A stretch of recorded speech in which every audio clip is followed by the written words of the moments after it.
Hey guys, Greg Z here, and in this tutorial, I'm going to answer a recent question I got about how I created the water for my abandoned bridge project. Now, before we begin, I just want to show you the type of water that we'll be creating in this tutorial.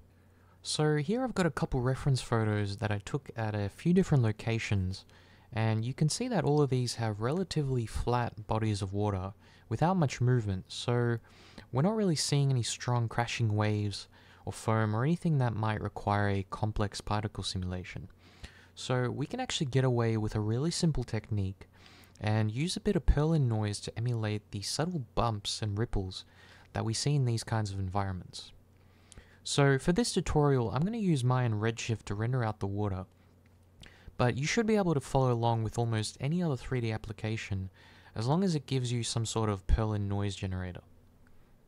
So here I've opened up a version of the abandoned bridge scene, and I've gone ahead and removed all the assets that we don't need for this tutorial to keep the scene a bit more organized. So I've got a camera set up here, and if I just switch to that, you'll see this is the final composition that I ended up with for the abandoned bridge scene. Now I'm just going to do a render, and we'll see the kind of result that we'll get at the end of the tutorial. So you can see we've got a nice rippling effect here across the surface of the water. We've got some nice reflections of the bridge here, and overall the entire scene only takes 39 seconds to render. But you'll find that the water itself is actually really quick to render using this technique. So what I'm going to do is I'm going to create a brand new material, and we're going to recreate this entire effect from scratch. So I'm just going to go back into the perspective camera, and with our water plane selected, I'm going to assign a new redshift material.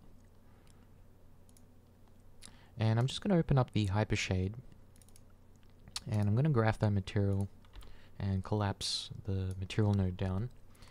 And in order to get the effect that we want, it's actually really simple. We only need to create a noise texture node, and we're going to set the noise type to Perlin noise, and we're also going to create a redshift displacement node, and we're going to hook up the noise output color into the text map of our displacement node. And the last thing we need to do is connect the displacement to our shading engine. So I'm just going to drag that into the redshift displacement shader input. And what we want to do is I want to go back into the viewport and enable the texture view. I'm just going to turn off the wireframe, and I'm going to solo out this noise pattern here. And you can immediately see that it's way too big. So I'm going to scale it down by setting the frequency to something like 256, and that immediately gives us the kind of resolution that we're looking for. So because we're using displacement, I want to make sure that the actual shape node of our water plane has the correct settings. So I'm going to go under the redshift section, and I'm just going to make sure that tessellation and displacement are enabled.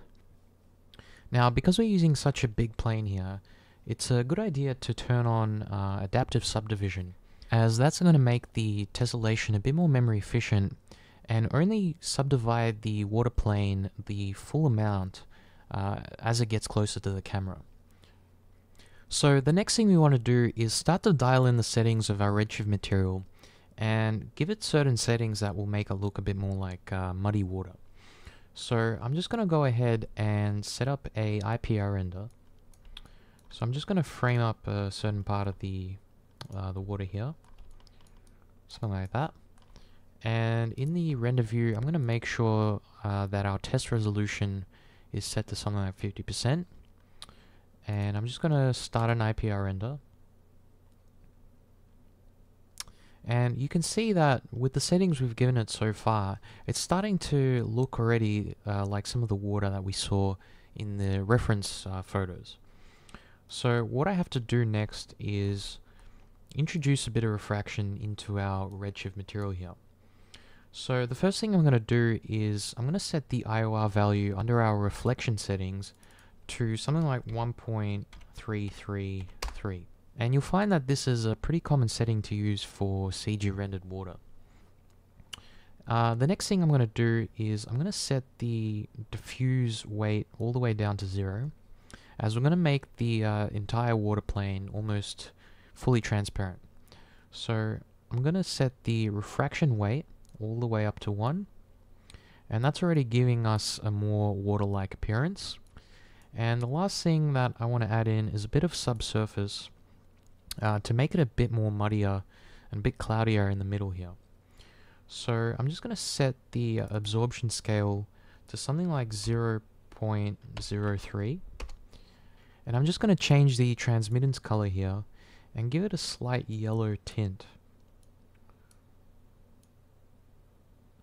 And you can see that as we increase this value, it starts to get really strong up here in the back section. So you really want to be really light with this transmittance setting.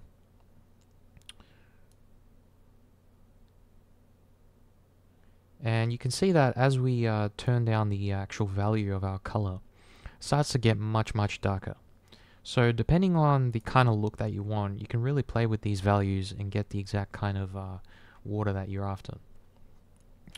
So that's pretty much the entire effect right there. And just by tweaking a few basic attributes, we can get a really decent result without spending too much time on making some complex water shader. So the last thing I want to do is I'm going to switch over the actual lighting setup to give you an example of how this water might react in a different lighting scenario. So I've gone ahead and changed the lighting setup in this scene, and I've got a few of these directional lights. I've got a dome light with this sort of dark blue color, and I've gone ahead and added a few of these point lights here with an orange-like color to sort of resemble something like a campfire at night. And if we just take a look at the renders, you can see we're getting a pretty decent result even for a scene as dark as this. So for the amount of time that we put into setting up this shader, it's actually a pretty useful technique, and it's something I use all the time. So the last thing I want to talk about is how we can use this technique in an animated sequence. And it's actually really easy. If we go back into the noise node that we created before, most Perlin noise generators give you some sort of control over the evolution, or in this case we've got this time attribute which allows us to sort of evolve, and you can't really see it up here, but if we solo it out and turn on the texture view in the viewport, I can start to change how this noise pattern reacts depending on this time attribute. And we can hook up our timeline to this time attribute. I'm just going to type in equals time. And now as we scrub through the timeline, you can see that we're getting an animated noise pattern. So that's a basic example of how to create fast, realistic looking water with just a couple different nodes and changing a few different values.